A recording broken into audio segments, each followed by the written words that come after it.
دست با بچه‌ها استارت کردیم آلکاتراز رفته بودیم اینجا. من خیلی فشار شدم، یه شات به یارو زدم، 2 شات هم زدم، افتاد زمین ولی یارش از منم از پشت زد.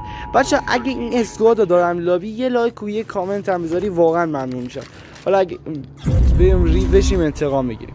ریو شدیم، به یارم هم گفتم بیان همینجا تا اسکواد ترای هاردشون رو بدیم لابی. بچه رفتم توی لوت باکس یه بیوای یه چیزی در بیارم. اولیشو زدم، اولیش که رفت، دومیش هم که دمیج بود بیوای رو برداشتم. بچه اینجا هم داشت آرمور 200 میزد. آره اینجا یه شات زدم رفت هوا. اینجا هم این یارش اصلا نمیر بود، هر چی میزدیم نمیمرد. من که بیوام اصلا شاتاش نمیخورد. یارم زدش. یکی دیگه مونده. اینم فکر کنم اینم سومیش. بای بای لابی.